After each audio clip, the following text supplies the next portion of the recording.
அனைவருக்கும் வணக்கம். இந்த வீடியோவில் நம்ம என்ன பார்க்க போறோம்னா டிஎன்பிசி ஓல்டு கொஸ்டின் பார்க்க போகிறோம். எந்த பகுதியிலேருந்து பார்க்க போகிறோம்னா பொது அறிவு யூனிட் 5 இந்தியன் எக்கானமியில் இருக்கக்கூடிய ஒரு முக்கியமான சாப்டரான ஜிஎஸ்டி குறித்து டிஎன்பிசியில் கேட்கப்பட்ட வினாக்கள் பார்க்க போகிறோம். பர்டிகுலராக ஜிஎஸ்டி 2.0 குறித்து வரக்கூடிய நாட்களில் எப்படிலாம் வினாக்கள் கேட்பாங்க அப்படிங்கிறதையும் ஃபுல்லாக டிஸ்கஸ் பண்ண போகிறோம். அதனால் வீடியோ ஸ்கிப் பண்ணாமல் கடைசி வரை பாருங்கள். ஆல்ரெடி பார்த்தீங்கன்னா நம்ம வந்து ஜிஎஸ்டி குறித்து ஒரு வீடியோ மேக் பண்ணி நம்மளுடைய சேனலில் அப்லோட் பண்ணியிருக்கோம். அதில் பார்த்தீங்கன்னா 2013 2024 வரை டிஎன்பிசியில் கேட்கப்பட்ட வினாக்களை அந்த வீடியோவில் நம்ம டிஸ்கஸ் பண்ணியிருக்கிறோம். இந்த வீடியோவில் பார்த்தீங்கன்னா 2024 2026 வரை டிஎன்பிசியில் கேட்கப்பட்ட வினாக்களை இந்த வீடியோவில் டிஸ்கஸ் பண்ண போகிறோம். அதனால் ரெண்டு வீடியோவும் ரொம்ப இம்பார்ட்டன்ட். ரெண்டு வீடியோவும் ஃபுல்லாக பார்த்தா தான் உங்களால் ஜிஎஸ்டி குறித்து வரக்கூடிய நாட்களில் எப்படி கேள்வி கேட்டாலும் உங்களால் ஆன்சர் பண்ண முடியும். அதனால் ரெண்டு வீடியோவும் பாருங்கள். ஃபஸ்ட் வீடியோ பார்த்துட்டு அதுக்கப்புறமா இந்த வீடியோ பாருங்கள். அப்போ தான் உங்களுக்கு ஒரு நல்ல புரிதல் இருக்கும். வினாக்கள் பார்க்குறதுக்கு முன்னால் ஜிஎஸ்டினா என்ன அப்படிங்கிறத பார்த்துட்டு, அது மட்டும் இல்லாமல் ஜிஎஸ்டியோட வரலாறு எல்லாத்தையுமே பார்த்துட்டு அதுக்கப்புறமா வினாக்கள் பார்க்கலாம். ஜிஎஸ்டினா என்ன அப்படின்னு பார்த்தீங்கன்னா, ஜிஎஸ்டி அப்படிங்கிறது பார்த்தீங்கன்னா ஒரு இன்டைரக்ட் டேக்ஸ், அதாவது மறைமுக வரின்னு சொல்லுவாங்க. Indirect tax. அப்போ நேர்முக வரின்னு ஒன்று இருக்குங்களா, இன்டைரக்ட் இருந்ததுன்னா அப்போ டேரக்ட்னு இருக்குங்களா, அதுமாதிரி டேரக்ட் டேக்ஸ் அப்படிங்கிற மாதிரி இருக்குது. அதாவது டேக்ஸை பொறுத்தளவில் டேரக்ட் டேக்ஸ், அது பிறகு இன்டைரக்ட் டேக்ஸ் அப்படிங்கிற மாதிரி ரெண்டு விதமாக இருக்குது. டைரக்ட் டேக்ஸ்னால் என்ன, இன்டைரக்ட் டேக்ஸ்னால் என்ன அப்படிங்கிற மாதிரி ஒரு எக்ஸாம்பிள் வச்சு சொல்கிறேன், உங்களுக்கு புரியும். டைரக்ட் டேக்ஸ் ஓகேவா, நேர்முக வரிக்கு ஒரு நல்ல எடுத்துக்காட்டு அப்படின்னு பார்த்தீங்கன்னா நம்மளுடைய இன்கம் டேக்ஸ், அதாவது வருமான வரி இருக்குது பார்த்தீங்களா, அதுதான் டைரக்ட் டேக்ஸுக்கு ஒரு நல்ல எடுத்துக்காட்டு. இப்போ எக்ஸாம்பிள் சொல்லணும்னா, நீங்கள் 10,000 ரூபா சம்பளம் வாங்குறீங்க, உங்களுக்கு வந்து ஒரு 5%, இது வந்து புரிதலுக்காக சொல்கிறாங்க ஓகேவா, 10,000 ரூபா சம்பளத்தில் ஒரு 5% டேக்ஸ் போடுறாங்க. அப்போ 10,000ல் 5%னா 500 ரூபா வந்து நீங்கள் டேக்ஸாக கட்டணும். நீங்கள் எப்படி கட்டுவீங்க அப்படின்னு பார்த்தீங்கன்னா, ஒன்று டைரெக்டாக இன்கம் டேக்ஸ் ஆஃபீஸ் போய் கட்டுவீங்க, இல்லைனா இன்கம் டேக்ஸ் ஆஃபீஸ்க்கு அதுக்காக இருக்கக்கூடிய வெப்சைட்டில் நீங்கள் இந்த டேக்ஸை ஃபைல் பண்ணுவீங்க. டைரெக்டாக அந்த 500 ரூபா பணத்தை உங்கள் அக்கௌண்ட்லேருந்து நீங்கள் டைரெக்டாக கவர்மெண்ட்டுக்கு கொடுக்குறீங்க. அப்போது இதுதான் டைரக்ட் டேக்ஸ். புரிஞ்சுதா? டைரெக்டாக உங்கள் அக்கௌண்ட்டில் இருந்த பணத்தை நீங்கள் டைரெக்டாக கொடுத்தீங்கன்னா அது டைரக்ட் டேக்ஸ். அப்போ இன்டைரக்ட் டேக்ஸ்னால் என்ன அப்படின்னு பார்த்தீங்கன்னா, மறைமுக வரினா என்ன அப்படின்னு பார்த்தீங்கன்னா ஒரு ரெண்டு விதமானதை நீங்கள் வந்து ஞாபகம் வச்சுக்கணும். ஒன்று பார்த்தீங்கன்னா நீங்கள் இருக்கிறீங்க, அதுக்கப்புறம் உங்களுக்கு வந்து பொருள் தரக்கூடிய நபர் இல்லைனா சர்வீஸ் தரக்கூடிய நபர்.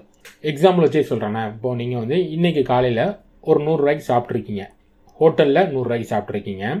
இதற்கு வந்து 5% டேக்ஸ் அப்படின்னு பார்த்தீங்கன்னா 5 ரூபா இதற்கு வந்து நீங்கள் டேக்ஸாக கொடுக்கணும். அப்போ என்ன பண்ணியிருப்பீங்க, ஹோட்டல்காரனுக்கு 105 ரூபாவாக கொடுத்துருப்பீங்க. அதேமாரி மதியத்தில் நீங்கள் வந்து ஒரு ஜவுளி கடைக்கு போகிறீங்க, ஒரு 1000 ரூபாய்க்கு ட்ரெஸ் எடுக்கிறீங்க, இதற்கு ஒரு 10% டேக்ஸ்ன்னு சொல்கிறாங்க. 10% டேக்ஸ்னால் அப்போ நீங்கள் என்ன பண்ணுவீங்க, எக்ஸ்ட்ரா ஒரு 100 ரூபா சேர்த்து 1100 ரூபாவா நீங்கள் வந்து கடைக்காரனுக்கு கொடுப்பீங்க. அப்புறம் ஈவினிங் டைமில் நீங்கள் வந்து ஒரு தேட்டருக்கு போகிறீங்கன்னு வச்சுக்கோங்களேன், தேட்டரில் ஒரு 1000 ரூபாய்க்கு டிக்கெட்டு எல்லாத்துக்குமே செலவு பண்ணுறீங்க, அங்கே ஒரு 18% டேக்ஸ் போடுறாங்க. 18% போட்டால் ஒரு 180 ரூபா எக்ஸ்ட்ரா நீங்கள் வந்து தேட்டருக்காரனுக்கு கொடுக்கணும். அப்போ 1180 ரூபா கொடுக்குறீங்க. இப்போ இதில் டேக்ஸ்ன்னு பார்த்தீங்கன்னா 5 ரூபா, இதில் 100 ரூபா, இதில் 180 ரூபா. இப்போது இன்கம் டேக்ஸில் என்ன பண்ணுவீங்க, அந்த 500 ரூபாவை டேரெக்டாக ஆஃபீஸில் கொடுத்துட்டீங்க. இங்கேயுமே பார்த்தீங்கன்னா இந்த ரூபா எல்லாமே கவர்மெண்ட்டுக்கு போக வேண்டிய ரூபா. இதை நீங்கள் வந்து டேரெக்டாக கொடுப்பீங்களா, நம்ம டேரெக்டாக கொடுக்க மாட்டோம். அப்போ இந்த ரூபாவை யார் கொடுக்கா அப்படின்னு பார்த்தீங்கன்னா, நம்ம சார்பாக இந்த ஹோட்டல்காரன் ஓகேவா, ஹோட்டல்காரங்க இந்த 5 ரூபாவை கவர்மெண்ட்டு கொடுத்துருவான். நம்ம சார்பாக இந்த ஜவுளி கடைக்காரன் இந்த 100 ரூபாவை கவர்மெண்ட்டு கொடுத்துருவான். அதுமாதிரி நம்ம சார்பாக இந்த தியேட்டருக்காரன் இந்த 180 ரூபா ஜவுளி கடையை கொடுத்துருவோம். அதாவது நம்ம சார்பாக இன்னொருத்தவங்க மூலமாக நம்ம வந்து கவர்மெண்ட்டு கொடுக்குறோம். அதான் இன்டைரக்டாக கொடுக்குறோம்னு அர்த்தம். அதாவது இந்த வரி சுமை அப்படிங்கிறது யாரை சார்ந்தது அப்படின்னு பார்த்தீங்கன்னா நம்மளை சார்ந்தது தான், ஹோட்டல்காரன் கிடையாது. ஹோட்டல்காரனுக்கு வந்து அசல் ப்ளஸ் லாபம் வச்சுக்குவான் ஓகேவா. அதுக்கப்புறமா அவன் லாபத்துக்கு இருக்கக்கூடிய டேக்ஸை அவனே டேரெக்டாக இன்கம் டேக்ஸ் அப்படிங்கிற மாதிரி கட்டிடுவான். ஆனால் நமக்கு ஒரு பொருள் கொடுத்தாங்க பார்த்தீங்களா, அந்த பொருளுக்கு ஒரு டேக்ஸ் இருக்குது பார்த்தீங்களா, அது வந்து நம்மக்கிட்ட இருந்து வாங்கி தான் இவன் வந்து கவர்மெண்ட்டு கொடுப்பான் ஓகேவா. அதாவது நம்மளை பொறுத்தளவில் இங்கே வந்து டேக்ஸ் அப்படிங்கிறது பார்த்தீங்கன்னா நம்மளை பொறுத்து தான் நீங்கள் கால்குலேட் பண்ணணும். நம்மளை பொறுத்தளவில் டேரக்ட் டேக்ஸில் வந்து நம்ம டேரெக்டாக கொடுத்துருந்தோம். அதேமாதிரி பார்த்தீங்கன்னா இங்கே வந்து நம்மளை பொறுத்தளவில் இங்கே வந்து நம்ம டேரெக்டாக கொடுக்க மாட்டோம், நம்ம இன்னொருத்தர் மூலமாக கொடுக்குறோம், அதாவது இன்டைரக்டாக கொடுக்குறோம். அதாவது இந்த வரி சுமை அப்படிங்கிறது யாரை சார்ந்தது அப்படிங்கிறத பொறுத்து தான் டேக்ஸ் ரெண்டு விதமாக வரும். அந்த வரி சுமை அப்படிங்கிறது பார்த்தீங்கன்னா இந்த வரி ரூபாய் யாரை சார்ந்தது, நம்மளை பொறுத்தளவில் இது பார்த்தீங்கன்னா இன்டைரக்ட் ஓகே. இன்கம் டேக்ஸ் பார்த்தீங்கன்னா நம்மளை பொறுத்தளவில் இது டைரக்ட். அவ்வளோதான். இப்போ புரிஞ்சிருக்கும்னு நினைக்கிறேன். ஜிஎஸ்டி வரதுக்கு முன்னால் இன்டைரக்ட் டேக்ஸ் இருந்ததா அப்படின்னு கேட்டிங்கன்னா இருந்தது. காலங்காலமாக டைரக்ட் டேக்ஸ்ன்றது இன்டைரக்ட் டேக்ஸும் இருந்தது. அப்புறம் எதுக்கு ஜிஎஸ்டியை கொண்டு வந்தாங்க அப்படின்னு பார்த்தீங்கன்னா, இதற்கு முன்னால் வந்து இன்டைரக்ட் டேக்ஸ் பார்த்தீங்கன்னா பல விதமாக இருந்தது. வேட்டு, என்ட்ரி டேக்ஸு, லக்ஸரி டேக்ஸ், இதே மாதிரி தனித்தனி டேக்ஸாக இருந்தது. இது எல்லாத்தையுமே சேர்த்து ஒரே டேக்ஸாக கொண்டு வந்தது தான் இந்த ஜிஎஸ்டி. எல்லாத்தையுமே சேர்த்த மாதிரி இதை மாதிரி பலவிதமான மறைமுக வரி எல்லாத்தையுமே இணைத்து ஒரே மாதிரி கொண்டு வந்தது தான் ஜிஎஸ்டி. புரிஞ்சுதா? ஜிஎஸ்டினா என்னன்னு ஓரளவு புரிஞ்சிருக்கும்னு நினைக்கிறேன். இதுக்கப்புறமா நான் வினாக்கள் பார்க்கும்போது ஜிஎஸ்டி பர்டிகுலராக எதற்கு கொண்டு வந்தாங்க, இதற்கு முன்னால் இருந்த வரிகளில் என்னென்ன குறைபாடுகள் இருந்தது அப்படிங்கிறத வரக்கூடிய வினாக்களில் பார்க்கலாம். ஆல்ரெடி போன வீடியோலையும், அதாவது பார்ட் 1 வீடியோலையும் இதை பற்றி நான் நல்லா டீட்டெயிலாகவே எக்ஸ்பிளைன் பண்ணியிருப்பேன். அதை பார்த்துருந்தீங்கன்னா உங்களுக்கு ஒரு நல்ல புரிதல் இருக்கும். ஓகேவா? இனிமேல் ஜிஎஸ்டி இந்தியாவை பொறுத்தளவில் ஜிஎஸ்டியோட வரலாறு என்ன அப்படிங்கிறத பார்த்தலாம். ஜிஎஸ்டியின் முழு வரலாறு இந்தியாவில். ஓகே, இந்தியாவில் முதல்ல ஜிஎஸ்டி பற்றி பார்த்தீங்கன்னா 2000, அதாவது 1998, 99, 2000 காலகட்டங்களிலே ஜிஎஸ்டி பற்றி பேச ஆரம்பிச்சிருப்பாங்க. அஃபிஷியலாக பார்த்தீங்கன்னா இதை பற்றி ஒரு குழு அமைச்சிருப்பாங்க. அதாவது குழுங்கிறத விட ஒரு ஆய்வு செய்கிறதுக்காக ஒரு கமிட்டி அமைச்சிருப்பாங்க. என்ன கமிட்டின்னா பார்த்தீங்கன்னா எம்பவர்டு கமிட்டி அப்படிங்கிற மாதிரி ஜிஎஸ்டி பற்றி ஆய்வு செய்கிறதுக்காக ஒரு கமிட்டி அமைச்சிருப்பாங்க. யாருடைய தலைமையில் அப்படின்னு பார்த்தீங்கன்னா அசீம் தாஸ் குப்தா தலைமையில் ஒரு குழு அமைச்சிருப்பாங்க. யார் அமைச்சிருப்பாங்க அப்படின்னு பார்த்தீங்கன்னா அடல் பிகாரி வாஜ்பாய். இந்த குழு எதற்கு அப்படின்னு பார்த்தீங்கன்னா ஜிஎஸ்டி பற்றி ஆய்வு செய்கிறதுக்கு, அதாவது இந்தியாவில் கொண்டு வந்தால் என்னென்ன மாற்றங்கள் இருக்கும் அப்படிங்கிற மாதிரி அதை பற்றி ஆய்வு செய்கிறதுக்கு மட்டும்தான் இந்த குழு அமைச்சிருப்பாங்க. அதுக்கப்புறமா 2003, 2004 காலகட்டங்களில் பார்த்தீங்கன்னா இந்த விஜய் கல்கர் தலைமையில் வந்து டாஸ்க் ஃபோர்ஸ் அப்படிங்கிற மாதிரி ஒரு இது, அதாவது task force on implementation of FRBM அப்படிங்கிற மாதிரி ஆக்டை வந்து அந்த ஆக்ட் இருக்கும். அந்த ஆக்ட் பற்றி ஆய்வு செய்கிறதுக்கு ஒரு குழு அமைச்சிருப்பாங்க. யாருடைய தலைமையில்? விஜய் கல்கர் தலைமையில் ஒரு குழு அமைச்சிருப்பாங்க. இந்த குழு தான் இந்தியாவுக்கு ஜிஎஸ்டி தேவை, இந்தியாவுக்கு கண்டிப்பாக ஜிஎஸ்டி தேவை அப்படிங்கிற மாதிரி முதலாக ரெக்கமெண்ட் பண்ணியிருப்பாங்க. இதை வந்து எக்ஸாமில் கேட்டிருக்கிறாங்க. ஓகேவா? அதாவது ஜிஎஸ்டியை இந்தியாவுக்கு ரெக்கமெண்ட் செய்த குழு எதுன்னு இதற்கு முன்னாடி டிஎன்பிசியில் கேட்டிருக்கிறாங்க. போன வீடியோவில் இது குறித்த வினாவுமே இருக்கும். ஓகே, எந்த குழு அப்படின்னு பார்த்தீங்கன்னா விஜய் கல்கர். ரொம்ப இம்பார்ட்டன்ட். அதற்கும் இதற்கும் வித்தியாசம் தெரியும். இது வந்து ஜிஎஸ்டியை பற்றி ஆய்வு செய்ய அமைக்கப்பட்ட ஒரு கமிட்டி. இந்த குழு தான் பார்த்தீங்கன்னா முதல்ல விஜய் கல்கர் தலைமையிலான குழு தான் பரிந்துரை செஞ்சுருப்பாங்க. எந்த ஆண்டு அப்படின்னு பார்த்தீங்கன்னா 2004. ஓகே, 2004. அதுக்கப்புறமா 2006 அப்போதைய காங்கிரஸ் அரசு என்ன சொல்லியிருப்பாங்க அப்படின்னு பார்த்தீங்கன்னா வரக்கூடிய ஏப்ரல் 1, 2010 முதல் ஜிஎஸ்டி அறிமுகப்படுத்தப்படும் அப்படிங்கிற மாதிரி அப்போதைய நிதியமைச்சர் சொல்லியிருப்பாங்க. பட் ஆனால் பல சில காரணங்களால் அது அப்படியே நிறைவேறாமல் அப்படியே போயிருப்பாங்க. அதுக்கப்புறமா பிஜேபி ஆட்சிக்கு வந்ததுக்கப்புறமா 2014 வந்து ஜிஎஸ்டி கொண்டு வரணும் அப்படிங்கிறதுக்காக ஒரு 122வது அரசியலமைப்பு திருத்த மசோதா கொண்டு வருவாங்க. அது என்ன அரசியலமைப்பு திருத்த மசோதா அப்படிங்கிறத பார்த்துடலாமா? ஓரளவு பாலிட்டி ரிலேட்டடாக ஒரு சில விஷயங்களை பார்த்துட்டு அதுக்கப்புறமா இதை பார்க்கலாமா? இந்தியாவில் அம்பேத்கர் அவர்கள் கொண்டு வந்த ஒரு சட்டம் இருக்குது. ஆல்ரெடி நம்மக்கிட்ட ஒரு சட்டம் இருக்குது. அந்த சட்டத்தில் திருத்தம் மேற்கொள்ளணும்னா அப்படி டைரெக்டாக திருத்தம் பண்ண முடியாது. என்ன பண்ணணும் அப்படின்னு பார்த்தீங்கன்னா முதல்ல வந்து அந்த சட்டத்தை திருத்தணும் அப்படிங்கிறதுக்காக சட்ட திருத்த மசோதா அப்படிங்கிற மாதிரி ஒரு மசோதாவை கொண்டு வரணும். இப்போ ஜிஎஸ்டியை பற்றியே சொல்கிறேனே, ஜிஎஸ்டியை பொறுத்தளவில் ஜிஎஸ்டி வரதுக்கு முன்னாலே பார்த்திங்கன்னா ஒரு மாநிலத்தில் வரியை வசூலிக்கக்கூடிய உரிமை மாநில அரசுக்கும் இருக்குது, மத்திய அரசுக்கும் இருக்குது. இதுதான் சட்டமே சொல்லுது. இப்போ இதில் தான் நம்ம வந்து மாற்றம் கொண்டு வர போகிறோம். அதாவது மாநில அரசு பார்த்திங்கன்னா வேட்டு அது மாதிரி பலவிதமான டேக்ஸை வந்து கலெக்ட் பண்ணுறாங்க. அதாவது பலவிதமான மறைமுக வரியை கலெக்ட் பண்ணுறாங்க. அதேமாரி மத்திய அரசும் பார்த்திங்கன்னா பலவிதமான மறைமுக வரியை மாநிலங்கள்லேருந்து கலெக்ட் பண்ணிகிட்டு இருக்கிறாங்க. இதெல்லாமே மாற்றி நம்ம ஜிஎஸ்டி கொண்டு வர போகிறோம். அப்போ ஆல்ரெடி இருந்த சட்டத்தில் திருத்தம் பண்ண போகிறோம். அப்போ என்ன பண்ணணும் அப்படின்னு பார்த்தீங்கன்னா முதல்ல வந்து சட்ட திருத்த மசோதா கொண்டு வரணும். ஜிஎஸ்டியை பொறுத்தளவில் 122வது சட்ட திருத்த மசோதாவாக கொண்டு வந்தாங்க. இந்த சட்ட திருத்த மசோதாவாக சட்டமாக ஆகணும்னா என்ன பண்ணணும் அப்படின்னு பார்த்தீங்கன்னா ஒன்று வந்து பாராளுமன்றம், அதாவது மக்களவை, மாநிலங்களவை 2 அவையிலையும் நிறைவேறணும். இன்னொன்று என்ன அப்படின்னு பார்த்தீங்கன்னா ஒவ்வொரு மாநிலம் இருக்குது பார்த்தீங்களா, அதாவது முக்கியமான சட்டங்கள் மட்டும் இப்படி மாநிலங்களில், சாதாரண சட்டம் அப்படின்னா பாராளுமன்றத்திலே நிறைவேறிட்டு போயிடும். ஆனால் முக்கியமான அந்த அரசியலமைப்பில் வந்து திருத்தம் கொண்டு வரணும்னா ஒன்று பாராளுமன்றம்னா என்ன, மக்களவை, மாநிலங்களவை 2 சேர்ந்தது தான் பாராளுமன்றம். அதுலேயுமே வந்து அது வந்து பாஸ் ஆகணும். அதுக்கப்புறமா இந்தியாவில் இருக்குது பார்த்தீங்களா 28 மாநிலங்கள், அதில் பாதி மாநிலங்களுக்கு மேலே, ஓகேவா, ஒரு 50% மேலே இதே சட்டத்தை அவங்களுடைய சட்டமன்றத்திலையும் நிறைவேற்றியிருக்கணும். இதுதான் ப்ரொசீஜர். இது ரெண்டுமே ஃபாலோ பண்ணால் மட்டும்தான் அது வந்து ஒரு சட்டமாக வெளியில் வரும். அந்த சட்டமாக எப்படி சொல்லுவாங்க அப்படின்னு பார்த்தீங்கன்னா, இதை வந்து ஏற்கனவே ஒரு சட்டம் இருக்குது அப்படிங்கும்போது இது வந்து அமெண்ட்மெண்ட்டுன்னு சொல்லுவாங்க. ஓகே, அமெண்ட்மெண்ட்னா என்ன? எக்ஸாம்பிள் பார்த்தீங்கன்னா ஜிஎஸ்டி பொறுத்தவரை 101வது அமெண்ட்மெண்ட்டாக, அதாவது சட்ட திருத்தமாக மாறி இருக்கும். இந்த அமெண்ட்மெண்ட்டில் என்னென்ன பண்ணியிருக்காங்க அப்படிங்கிறத இதில் சொல்லியிருப்பாங்க. 101வது அமெண்ட்மெண்ட்டில் 246A அப்படிங்கிற மாதிரி ஒரு சட்டத்தை கொண்டு வந்திருக்கிறோம். 269A அப்படிங்கிற மாதிரி ஒரு சட்டத்தை இணைச்சிருக்கிறோம். அதுக்கப்புறம் 279A அப்படிங்கிற மாதிரி ஒரு புதிய சட்டத்தை கொண்டு வந்திருக்கிறோம். அதாவது ஒரு புதிய சட்டத்தை இணைச்சிருக்கோம் அப்படிங்கிற மாதிரி இந்த அமெண்ட்மெண்ட்டில் சொல்லுவாங்க. ஓகே, புரிஞ்சுதா? நான் சொன்னது புரிஞ்சிருக்கும். நம்ம நாட்டில் ஆல்ரெடி இருக்கக்கூடிய சட்டத்தில் திருத்தம் பண்ணோம்னா திருத்த மசோதா கொண்டு வரணும். அந்த திருத்த மசோதா வந்து பார்த்திங்கன்னா பாராளுமன்றத்திலையும் பாஸ் ஆகணும். அது மட்டும் இல்லாமல் 50% மேலே இருக்கக்கூடிய, அதாவது 50% மாநிலங்கள் சட்டமன்றத்திலையும் பாஸ் ஆகணும். பாஸ் ஆனால் தான் அது வந்து சட்டமாக வரும், அதாவது திருத்த சட்டமாக வரும். அந்த திருத்த சட்டத்தில் என்னென்ன திருத்திருக்கும் அப்படிங்கிற மாதிரி மென்ஷன் பண்ணியிருப்பாங்க. நான் மேலே சொன்னது உங்களுக்கு நல்லா புரிஞ்சிருக்கும்னு நினைக்கிறேன். ஜிஎஸ்டியை பொறுத்தளவில் 122வது அரசியலமைப்பு திருத்த மசோதா நாடாளுமன்றத்தில் தாக்கல் செய்யப்பட்ட டேட் என்ன அப்படின்னு பார்த்தீங்கன்னா டிசம்பர் 2014 தாக்கல் பண்ணியிருப்பாங்க. ஓகேவா? அதுக்கப்புறமா நாடாளுமன்றத்தால் ஒப்புதல் பெற்றது எப்போ? நாடாளுமன்றம்னா மக்களவை மற்றும் மாநிலங்களவை ரெண்டு சேர்ந்தது தான் நாடாளுமன்றம். நாடாளுமன்றத்தால் ஒப்புதல் பெற்றது எப்போ அப்படின்னு பார்த்தீங்கன்னா ஆகஸ்ட் 2016 தான் ஒப்புதல் பெற்றிருப்பாங்க. ஓகேவா? அதுக்கப்புறமா நான் ஆல்ரெடி சொன்ன மாதிரி தான் நாடாளுமன்றத்தில் ஒப்புதல் பெற்றதுக்கப்புறமா இந்தியாவில் இருக்கக்கூடிய பாதிக்கும் மேற்பட்ட மாநிலங்களை வந்து அதற்கு வந்து ஒப்புதல் கொடுக்கணும் அப்படிங்கிற மாதிரி நான் சொன்னேன் பார்த்தீங்களா. அதன்படி பார்த்தீங்கன்னா முதல்ல இந்த திருத்த மசோதாவுக்கு ஒப்புதல் அளித்த மாநிலம் என்ன அப்படின்னு பார்த்தீங்கன்னா அஸ்ஸாம். ரொம்ப இம்பார்ட்டன்ட். முதல்ல ஓகேவா?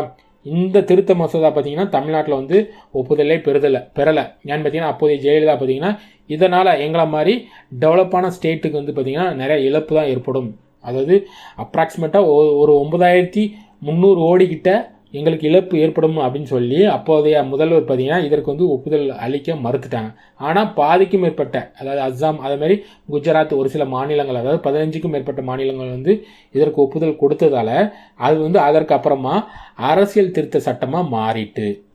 இங்கே சொல்லக்கூடிய பாயிண்ட் புரிஞ்சுதா? அஸ்ஸாம் இதே மாதிரி இன்னொன்று தெலுங்கானான்னு இருக்கும், ரெண்டையும் குழப்பிடக்கூடாது.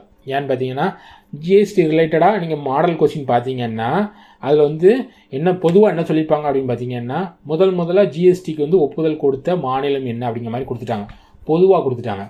ஆனால் அஸ்ஸாம் அப்படிங்கிறது பார்த்தீங்கன்னா அரசியலமைப்பு திருத்த மசோதாவுக்கு ஒப்புதல் கொடுத்த மாநிலம் தான் அஸ்ஸாம். இதே மாதிரி இன்னொன்று இருக்கும் தெலுங்கானா பார்க்கும்போது நான் சொல்கிறேன். அதனால் ரெண்டுக்கு வித்தியாசம் தெரியணும் அப்படிங்கிறதுக்காக தான் இந்த அளவுக்கு நான் டீட்டெயிலாக சொல்கிறேன். ஓகே, இதற்கப்புறமா இந்த மாநிலங்கள் எல்லாமே பாதிக்கும் மேற்பட்ட மாநிலங்கள் ஒப்புதல் கொடுத்துட்டுனா அடுத்ததாக என்ன ஆகும் அப்படின்னு சொன்னேன், சட்டமாக மாறிடும். 101வது அமெண்ட்மெண்ட், அதாவது அரசியல் திருத்த சட்டமாக மாறிட்டு அந்த சட்டத்துக்கு அப்போதைய குடியரசுத் தலைவர் பிரணாப் முகர்ஜியும் ஒப்புதல் கொடுத்துட்டாங்க. எப்போ அப்படின்னு பார்த்தீங்கன்னா 2016 செப்டம்பர்.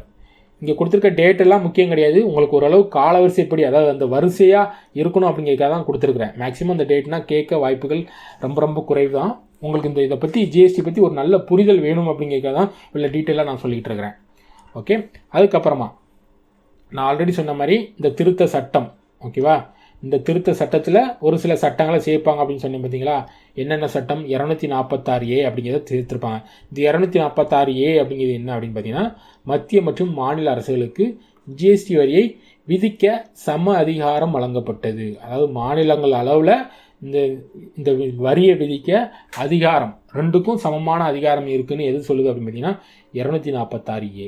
அதேமாதிரி 269Aயில் என்ன சொல்லுது அப்படின்னு பார்த்தீங்கன்னா மாநிலங்களுக்கு இடையேயான, ஓகேவா, மாநிலங்களுக்கு இடையேயான வர்த்தகத்தில், அதாவது ஐஜிஎஸ்டியில் வரி வசூலிக்க, அதாவது வரி வசூலித்து பகிர்ந்து கொள்ளும் அதிகாரம் மத்திய அரசுக்கு மட்டும் இருக்குது அப்படிங்கிற மாதிரி இந்த ஆர்டிகல் 269 சொல்லுது. அதாவது ஜிஎஸ்டியை பொறுத்தளவு ஒரு 3 எலிமெண்ட் இருக்குது. என்னென்ன அப்படின்னு பார்த்தீங்கன்னா எஸ்ஜிஎஸ்டி, ஓகேவா, ஸ்டேட் ஜிஎஸ்டி இல்லைனா யூனியன், ஓகேவா, யூஜிஎஸ்டின்னு சொல்லுவாங்க, யூனியன் டைரக்டரி ஜிஎஸ்டின்னு சொல்லுவாங்க. அதுக்கப்புறமா சிஜிஎஸ்டி, சென்ட்ரல் ஜிஎஸ்டி. அதுக்கப்புறமா பார்த்தீங்கன்னா ஐஜிஎஸ்டி. இது என்ன அப்படின்னு பார்த்தீங்கன்னா மாநிலங்களில் வருமானம் வரி வருதுன்னு வச்சுக்கோங்களேன், அந்த வரியை ஸ்டேட் ஜிஎஸ்டி அப்படின்னு சொல்லி கவர்மெண்ட், அதாவது ஸ்டேட் கவர்மெண்ட் பாதி எடுத்துக்கோங்க, சிஜிஎஸ்டின்னு சொல்லி சென்ட்ரல் கவர்மெண்ட் பாதி எடுத்துக்குவாங்க. அதுக்கப்புறமா ஐஜிஎஸ்டினா என்ன அப்படின்னு பார்த்தீங்கன்னா மாநிலங்களுக்கு இடையான வர்த்தகம். அதாவது என்ன சொல்லணும் அப்படின்னு பார்த்தீங்கன்னா குஜராத்தில் ஒரு பொருள் தயாரித்து தமிழ்நாட்டுக்கு கொண்டு வராங்க. அப்படி வரும்போது அப்படி அதாவது இது வந்து ஒரு மாநிலத்திலேருந்து இன்னொரு மாநிலத்துக்கு வருது பார்த்தீங்களா. இப்படி நடக்கக்கூடிய வர்த்தகத்தில் வரியை வசூல் பண்ணக்கூடிய அதிகாரம் மத்திய அரசுக்கு, அதாவது ஐஜிஎஸ்டி மூலமாக இருக்குது அப்படிங்கிற மாதிரி இந்த ஆர்டிக்கலில் சொல்லியிருப்பாங்க. இந்த எஸ்ஜிஎஸ்டினா என்ன, சிஜிஎஸ்டினா என்ன, ஐஜிஎஸ்டினா என்ன அப்படிங்கிறத பார்ட் 1 வீடியோவில் நான் டீட்டெயிலாகவே பேசியிருக்கிறேன். அந்த வீடியோ நீங்கள் பார்த்துருங்க. ஓகேவா. அடுத்து முக்கியமான விதி என்ன அப்படின்னு பார்த்தீங்கன்னா விதி 279A.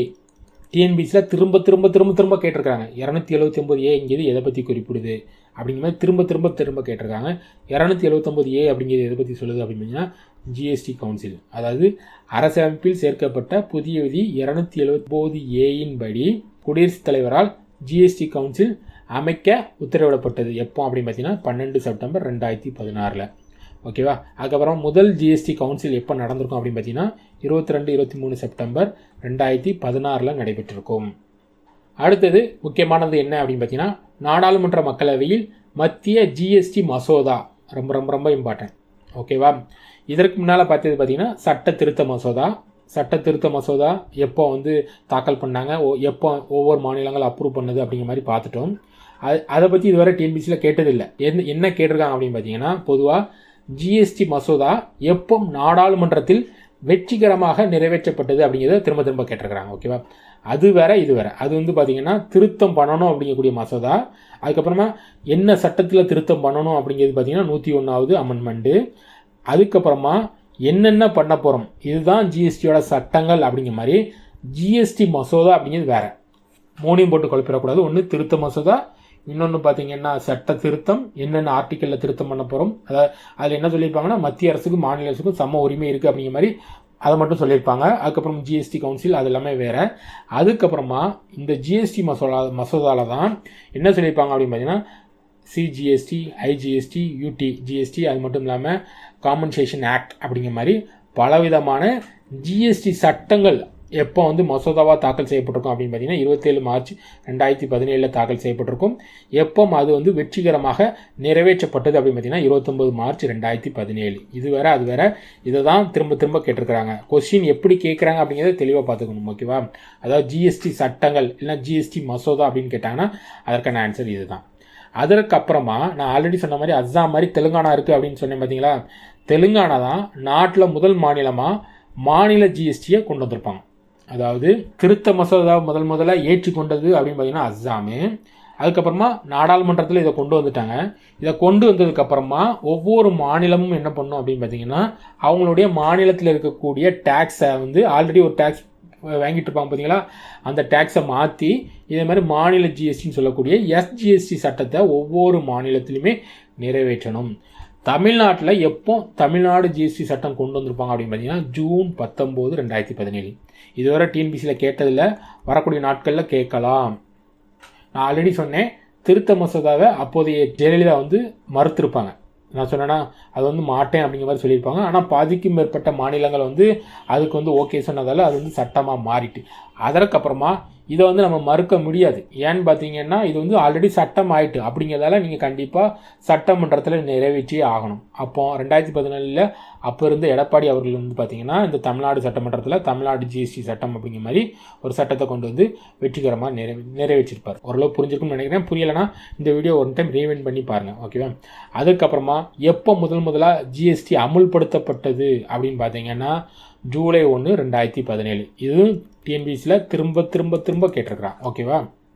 அப்போ இன்னொரு முக்கியமான விஷயம் என்ன அப்படின்னு பார்த்தீங்கன்னா ஜம்மு காஷ்மீர் தவிர்த்து ஜூலை 1 பார்த்தீங்கன்னா ஜம்மு காஷ்மீரில் நடைமுறைக்கு வந்திருக்காது. ஏன்னு பார்த்தீங்கன்னா ஜம்மு காஷ்மீரும் அடம்பிடிச்சிட்டு இருப்பாங்க. அப்போ பார்த்தீங்கன்னா ஜம்மு காஷ்மீருக்குன்னு தனி அதிகாரம் இருந்து பார்த்தீங்களா, ஆர்டிகல் 370 மூலமாக அவங்களுக்குன்னு தனி அதிகாரம் இருந்தது. அதனால் அவங்க என்ன பண்ணியிருப்பாங்கன்னா முதல்ல ஜிஎஸ்டி சட்டத்தை வந்து அமுல்படுத்தியிருக்க மாட்டாங்க. ஆனால் ஜம்மு காஷ்மீர் தவிர எல்லா மாநிலம், யூனியன் டெரிட்டரி எல்லா பக்கமே ஜிஎஸ்டி அமுலுக்கு வந்திருக்கும். ஜம்மு காஷ்மீரில் எப்போ அமுலுக்கு வந்தது அப்படின்னு பார்த்தீங்கன்னா ஜூலை 8, 2017 ஜம்மு காஷ்மீரில் மறுபடியும் அமுல்படுத்தியிருப்பாங்க.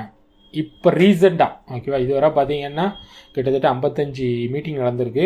56வது ஜிஎஸ்டி கவுன்சிலில் என்ன சொல்லியிருப்பாங்க அப்படின்னு பார்த்தீங்கன்னா முக்கியமாக ஜிஎஸ்டியில் ஒரு முக்கியமான சீர்திருத்தங்கள் பண்ணியிருப்பாங்க. இதுதான் வரக்கூடிய தேர்வுகளில் அதிகமாக கேட்க வாய்ப்புகள் இருக்குது. இந்த சீர்திருத்தம் எப்போ அமலுக்கு வந்ததுன்னு கேட்கலாம். எப்போ அமலுக்கு வந்தது அப்படின்னு பார்த்தீங்கன்னா 22 செப்டம்பர் 2025. ரொம்ப ரொம்ப ரொம்ப இம்பார்ட்டன்ட். வரக்கூடிய நாட்களில் இதிலிருந்து வினாக்கள் வர அதிகமான வாய்ப்புகள். அதுக்கப்புறமா என்ன சீர்திருத்தம் பண்ணாங்க அப்படிங்கிறத கேட்கலாம். என்னென்ன சீர்திருத்தம் அப்படின்னு பார்த்தீங்கன்னா, இதற்கு முன்னால் அந்த டேக்ஸ் வந்து எப்படி பிரிச்சுட்டு இருந்தாங்க அப்படின்னு பார்த்தீங்கன்னா 0%, 5%, அதுக்கப்புறம் 12%, அதுக்கப்புறம் 18%, அதுக்கப்புறம் 28%ன்னு பிரிச்சுட்டு இருந்தாங்க. இந்த புதிய சீர்திருத்தத்தில் என்ன பண்ணியிருப்பாங்கன்னா, அந்த 12%, இந்த 28% அப்படியே கேன்சல் பண்ணியிருப்பாங்க. இதுதான் ரொம்ப ரொம்ப இம்பார்ட்டன்ட். 12% இருக்கக்கூடிய பல பொருட்களை 5% கொண்டு வந்துட்டாங்க. அதுக்கப்புறமா 28% இருக்கக்கூடியதை நிறைய பொருட்களை 18% கொண்டு வந்துட்டாங்க. புதுசாக இவங்க என்ன பண்ணியிருக்காங்க அப்படின்னு பார்த்தீங்கன்னா 40% அப்படிங்கிற மாதிரி புதிய விகிதத்தை கொண்டு வந்திருக்காங்க. இது என்னென்ன அப்படிங்கிறத நம்ம டீட்டெயிலாக பார்க்கலாம். ஓகே, உங்களுக்கு இதுவரை ஜிஎஸ்டியோட வரலாறு ஃபுல்லாக புரிஞ்சிருக்கும். அது மட்டும் இல்லாமல் பாலிட்டி ரிலேட்டடாக நிறைய விஷயங்கள் பார்த்துட்டோம் அப்படின்னு நம்புகிறேன். இது புரிஞ்சிருக்கும்னு நினைக்கிறேன். இது புரிஞ்சுதுன்னா மறக்காமல் ஒரு கமெண்ட் பண்ணிடுங்க. நல்லா இருந்ததுன்னா மறக்காமல் ஒரு கமெண்ட் பண்ணிடுங்க. ஏதாவது குறைகள் இருந்தாலும் மறக்காமல் ஒரு கமெண்ட். நீங்கள் பார்க்குறீங்க, நிறைய பேர் லைக் பண்ணுறதும் இல்லை, கமெண்ட் பண்ணுறதும் இல்லை. அட்லீஸ்ட் ஒரு கமெண்டு ஏதாவது ஒன்று நல்லா இருக்குது நல்லா இல்லை அப்படிங்கிற மாதிரி உங்களுடைய கருத்துக்களை மட்டும் மறக்காமல் பதிவிட்டுருங்க. ஓகேவா? ஓகே, இனிமேல் வந்து ஜிஎஸ்டி 2.0 என்னென்ன கொண்டு வந்தாங்க அப்படிங்கிறத பார்க்கலாம். ஓகேவா? ஏன்னா இதுதான் வரக்கூடிய தேர்வுகளில் கேட்க அதிகமான வாய்ப்புகள் இருக்குது. ஸ்க்ரீனில் பார்த்துட்டு இருக்கிறது என்ன அப்படின்னு பார்த்தீங்கன்னா, ஜிஎஸ்டி 2.0 கவர்மெண்ட்டோட அனௌன்ஸ்மெண்ட். கவர்மெண்ட் என்ன சொன்னாங்க அப்படின்னு பார்த்தீங்கன்னா, தீபாவளி கிஃப்ட் அப்படிங்கிற மாதிரி இந்த 2.0 அனௌன்ஸ் பண்ணாங்க. இதில் முக்கியமான விஷயம் என்ன அப்படின்னு பார்த்தீங்கன்னா, எந்தெந்த பொருட்கள் எந்தெந்த பர்சன்டேஜில் இருக்குது அப்படிங்கிற மாதிரி. ஏன்னா இதற்கு முன்னால் நிறைய டைம் கேட்டிருக்கிறாங்க. தேயிலை வந்து அதற்கு எவ்வளோ ஜிஎஸ்டி, அது மட்டும் இல்லாமல் கம்ப்யூட்டர் உதிரி பாகங்களுக்கு எவ்வளோ ஜிஎஸ்டி அப்படிங்கிற மாதிரி ஓல்டு கொஸ்டினை கேட்டிருக்கிறாங்க. அதனால் இது ரொம்ப ரொம்ப ரொம்ப இம்பார்ட்டன்ட். புதுசாக என்ன அது நீங்கள் ஏதோ ஓவராலாக படித்து வச்சுக்கோங்க. ஓகே, அந்த பிடிஎஃப் நான் தரேன். இந்த பிடிஎஃப்பில் என்னென்ன கொடுத்துருக்குறாங்க அப்படிங்கிறத ஓரளவு படித்து வச்சுக்கோங்க. என்ன எவ்வளோ பர்சன்டேஜ், எதுலேருந்து எவ்வளோ மாற்றிருக்கிறாங்க, எதுலேருந்து 0 மாற்றிருக்கிறாங்க. சில இதுக்கு வந்து மொத்தமாக 0 மாற்றிருக்கிறாங்க. அதில் முக்கியமானது வந்து பார்த்திங்கன்னா, எஜுகேஷனுக்கு வந்து பார்த்திங்கன்னா நிறையா இது பார்த்திங்கன்னா 0 மாற்றிருப்பாங்க. அதுக்கப்புறம் ஹெல்த் கேர் செக்டரில் பார்த்திங்கன்னா நிறையா விஷயங்களை, இந்த ஹெல்த் கேர் செக்டரில் பார்த்திங்கன்னா முக்கியமாக இந்த இன்சூரன்ஸ், லைஃப் இன்சூரன்ஸு, டேர்ம் இன்சூரன்ஸுக்கு எல்லாமே ஜிஎஸ்டி 18% இருந்ததை இப்போ 0 ஆக்கியிருப்பாங்க. அதுக்கப்புறமா எதை குறைச்சிருக்காங்க அப்படிங்கிறத லைட்டாக ஒன் டைம் பார்த்துக்கோங்க. ஓகேவா? அதுக்கப்புறமா எது கூட்டியிருக்காங்க அப்படிங்கிறத பார்க்கலாம். இதில் முக்கியமான விஷயங்கள் என்ன அப்படின்னு பார்த்தீங்கன்னா, இந்த ஒரு 2 விஷயம் தான் கவனிக்கணும். என்ன சொல்லியிருப்பாங்க அப்படின்னு பார்த்தீங்கன்னா, அதாவது காரை பொறுத்தளவில் 1200 சிசிக்கு கீழே இருந்தால் மட்டும்தான் அவங்க ஜிஎஸ்டியை குறைச்சிருக்கிறாங்க. இதே 1200 சிசிக்கு மேலே இருந்ததுன்னா ஆல்ரெடி 28% இப்போ வந்து 40% மாற்றிட்டாங்க. அதேமாதிரி பார்த்தீங்கன்னா பைக்கில் பார்த்தீங்கன்னா 350 சிசிக்கு கீழே இருக்கிறதுக்கு தான் 28% 18 குறைச்சிருக்கிறாங்க. 350 சிசிக்கு மேலே இருந்ததுன்னா பைக்குக்கு அதுக்கு வந்து டேக்ஸை கூட்டிட்டாங்க. எவ்வளவு? 40% மாற்றிட்டாங்க. ஓகே, இனிமேல் நம்ம வந்து வினாக்கள் பார்க்கலாம். வினாக்கள் பார்க்குறதுக்கு முன்னால் போன வீடியோவில் வந்து ஒரு வினாக்கள் நம்ம வந்து தவறு பண்ணிட்டேன். அது என்ன தவறு அப்படிங்கிறத பார்த்துட்டு அதுக்கப்புறமா இப்போ ரீசெண்டாக கேட்ட வினாக்கள் பார்க்கலாம். ஓகேவா? போன வீடியோவில் இந்த 20வது வினாவில் வந்து பார்த்தீங்கன்னா எது தவறு அப்படிங்கிற மாதிரி கேட்டிருந்தாங்க. அதாவது எது சரி உண்மை இல்லை அப்படிங்கிற மாதிரி கேட்டிருந்தாங்க. ஸோ அதற்கான ஆன்சர் பார்த்தீங்கன்னா இதுதான். நான் என்ன சொல்லிட்டேன் பார்த்தீங்கன்னா, இதுதான் உண்மை அப்படிங்கிற மாதிரி நான் சொல்லிட்டேன். ஓகேவா? ஆனால் இதுதான் உண்மை இல்லை. இதில் என்ன தவறு இருக்குது அப்படின்னு பார்த்தீங்கன்னா, ஜிஎஸ்டி கவுன்சிலின் ஒவ்வொரு முடிவும் கலந்து கொள்ளும் மற்றும் வாக்களிக்கும் உறுப்பினர்களின் வாக்குகளில் 2/3 பங்கிற்கு குறையாத கூட்டத்தால் எடுக்கப்படும் அப்படிங்கிற மாதிரி கொடுத்துருந்தாங்க. ஆனால் 3/2 பங்கு கிடையாது, 4/3 பங்கு. ஓகேவா? 3/2 பங்குனா கிட்டத்தட்ட 66% வரும்னு வச்சுக்கோங்களேன். 66% வரும். ஆனால் 3/4 பங்குனா 75% வரும். ஓகே, இதுதான் தவறு. ஓகே, இதை தான் நீங்கள் மாற்றிக்கணும். இன்னொன்று என்ன அப்படின்னு பார்த்தீங்கன்னா, இந்த ஸ்டேட்மெண்ட் கரெக்ட் தான். ஆனால் இந்த ஸ்டேட்மெண்ட்டில் ஒரு சின்ன தவறு இருக்குது. என்னன்னு பார்த்தீங்கன்னா, ஜிஎஸ்டி கவுன்சில் உறுப்பினர்கள் தங்களில் ஒருவரை கவுன்சிலின் துணைத் தலைவராக தேர்வு செய்கிறார்கள் அப்படிங்கிற மாதிரி கொடுத்துருந்தாங்க. இந்த கவுன்சிலில் யாரெல்லாம் உறுப்பினர்களாக இருப்பாங்க அப்படின்னு பார்த்தீங்கன்னா, நிதியமைச்சர், ஒன்றிய நிதியமைச்சர் இருப்பாங்க. அது தவிர ஒன்றியத்திலேருந்து, அதாவது மத்திய சென்ட்ரல் கவர்மெண்ட்லேருந்து ஒரு சில அமைச்சர்கள் இருப்பாங்க. அது தவிர ஒவ்வொரு மாநிலத்துடைய நிதி அமைச்சர் இருப்பாங்க. ஓகே, மாநில நிதி அமைச்சர்கள் இருப்பாங்க. இந்த ஸ்டேட்மெண்ட்டில் என்ன தவறு அப்படின்னு பார்த்தீங்கன்னா, இந்த உறுப்பினர்கள் எல்லாத்தையும் சேர்த்துட்டாங்க. ஓகேவா? உறுப்பினர்கள் எல்லாரும் சேர்ந்து அவங்களுக்குள்ள ஒரு துணைத் தலைவரை தேர்ந்தெடுப்பாங்க அப்படிங்கிற மாதிரி இந்த ஸ்டேட்மெண்ட் சொல்லுது. ஆனால் அப்படி கிடையாது.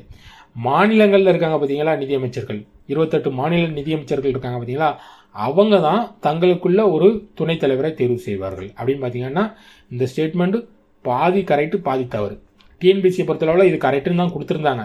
வரக்கூடிய தேர்வுகளில் இந்த அளவுக்கு உன்னிப்பாக கேட்க வாய்ப்புகள் இருக்குது. அதனால் தெரிஞ்சு வச்சுக்கோங்க. அதாவது மாநில நிதி அமைச்சர்கள் தான் தங்களுக்குள்ள ஒரு துணைத் தலைவரை தேர்வு செய்வார்கள்.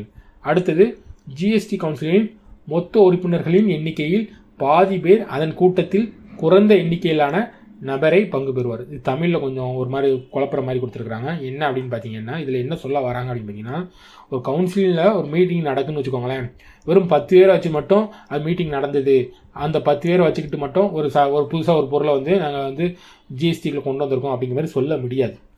அது மட்டும் இல்லாமல் அந்த 10 பேரை வச்சு நடத்துனீங்கன்னா அந்த மீட்டிங் செல்லாது ஆகும்.